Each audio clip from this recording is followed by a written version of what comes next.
Cuando se menciona la palabra convento, la imagen que generalmente se nos viene a la mente es la de un lugar de paz, meditación, oración y devoción. Un espacio donde las monjas viven alejadas del mundo material, dedicadas a su fe y servicio religioso. Sin embargo, la historia de los conventos esconde una realidad mucho más oscura de lo que imaginamos. Durante siglos, las mujeres que decidieron dedicar sus vidas a Dios en estos lugares sagrados no solo enfrentaron retos espirituales, sino también castigos severos y crueles que no tienen comparación con lo que muchos podrían imaginar. Estos castigos no eran el resultado de un comportamiento excesivamente rebelde o violento. Eran, en muchos casos, una parte integral de la disciplina religiosa. Las reglas dentro de los conventos eran estrictas y la obediencia absoluta era exigida a cambio de la promesa de salvación y pureza espiritual. Pero, ¿cómo se aseguraban de que las monjas cumplieran con estas reglas? La respuesta a menudo era la violencia, la humillación y el abuso. En este video exploraremos algunos de los castigos más terribles que las monjas tuvieron que enfrentar a lo largo de la historia y cómo estos reflejan no solo las tensiones dentro de la iglesia, sino también las luchas de las mujeres en una sociedad dominada por hombres. La vida dentro de un convento medieval era regida por normas tan estrictas que cualquier desviación era considerada una amenaza a la pureza espiritual.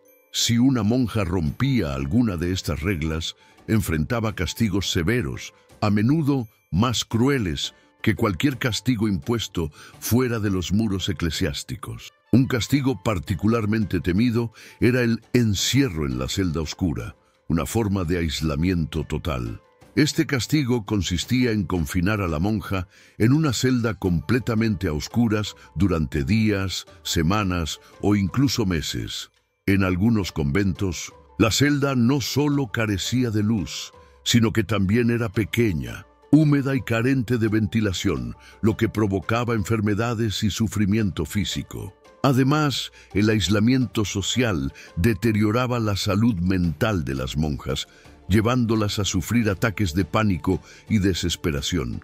El propósito de este castigo era doble.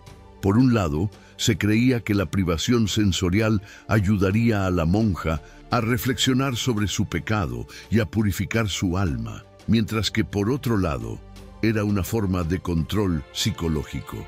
La Iglesia Católica, en su intento por mantener el orden dentro de la comunidad religiosa, utilizaba este tipo de tortura psicológica para asegurarse de que las monjas no desafiaran la autoridad.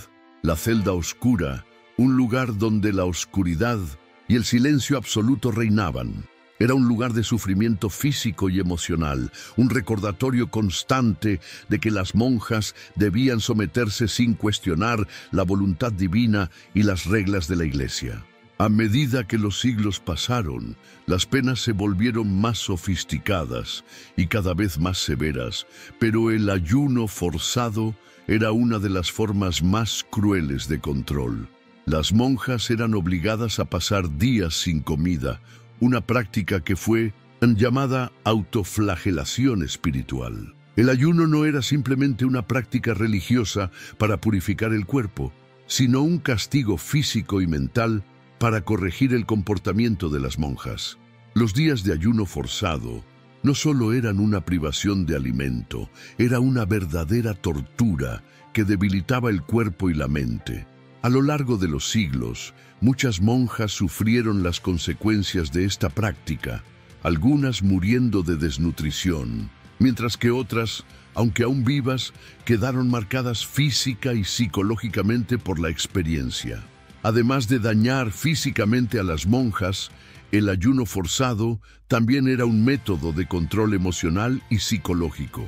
La Iglesia utilizaba esta práctica para asegurarse de que las monjas se sintieran culpables por sus pecados y se sometieran a la voluntad divina sin cuestionar.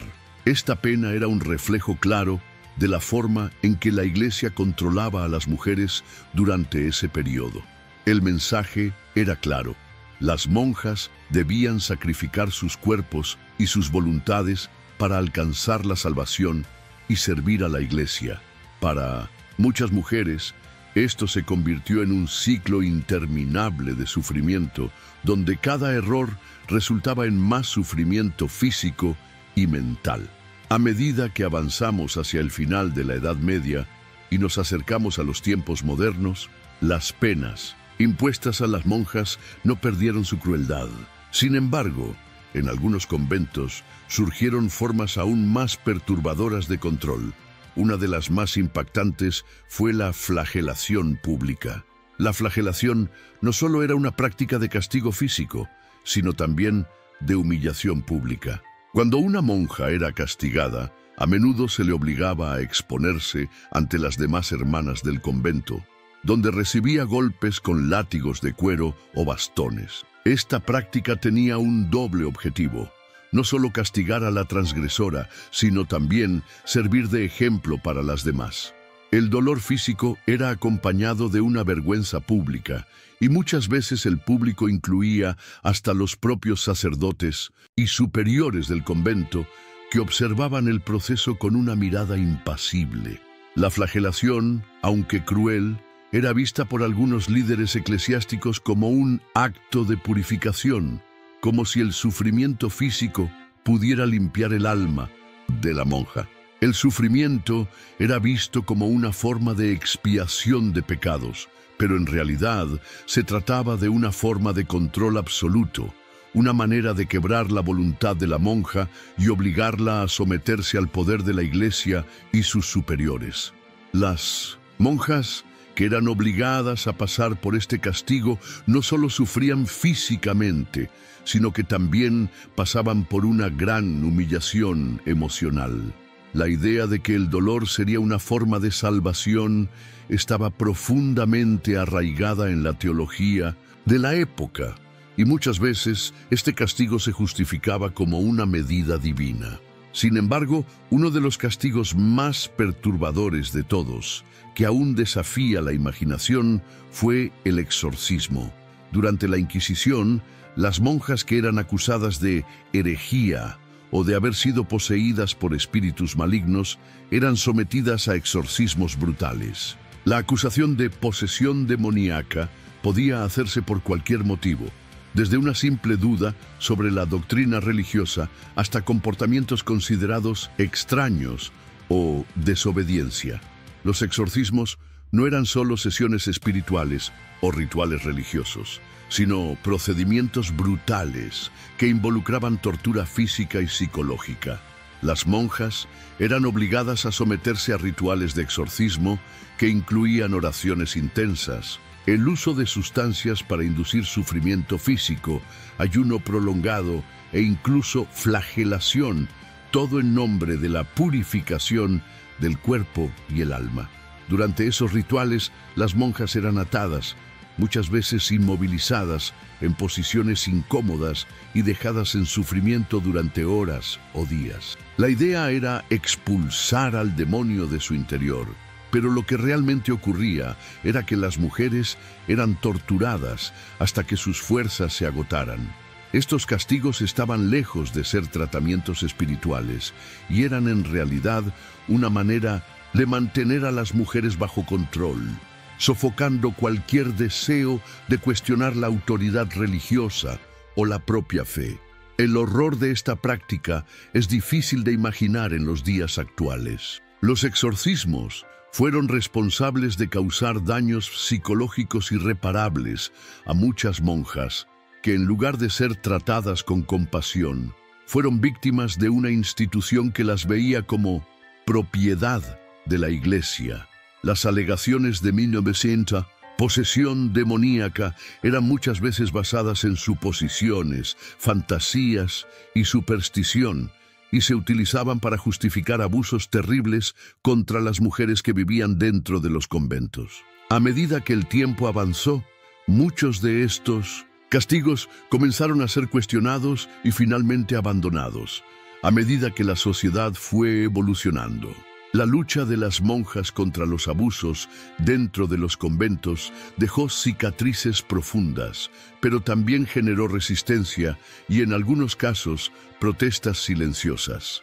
Algunas mujeres empezaron a escribir cartas, dejar registros e incluso denunciar los abusos a los superiores. La presión externa, influenciada por el movimiento de las reformas religiosas y los avances en la educación y los derechos de las mujeres, contribuyó a una disminución de estas prácticas en el siglo XIX y principios del siglo XX.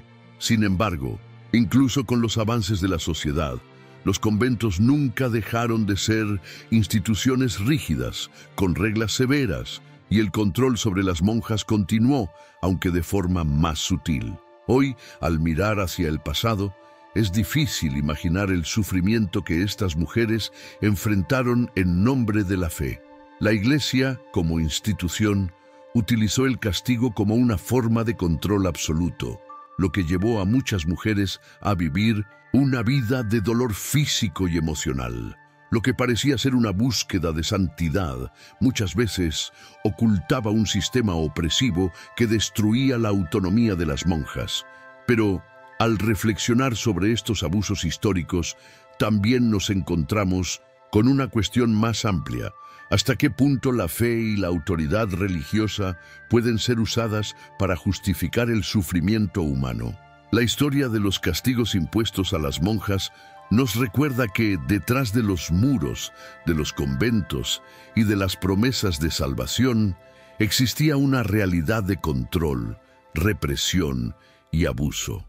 La lucha de las mujeres por libertad, dignidad y voz dentro de la Iglesia es un reflejo de la lucha de las mujeres a lo largo de la historia, enfrentando los límites impuestos por la sociedad patriarcal y religiosa.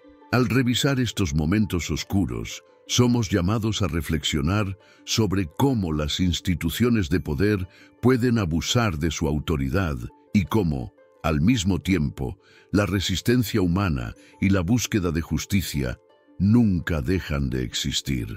Si tú también amas a Dios y crees en el poder de la fe, te invito a suscribirte al canal, dejar tu like y compartir en los comentarios qué enseñanza de la historia de las monjas te inspira más.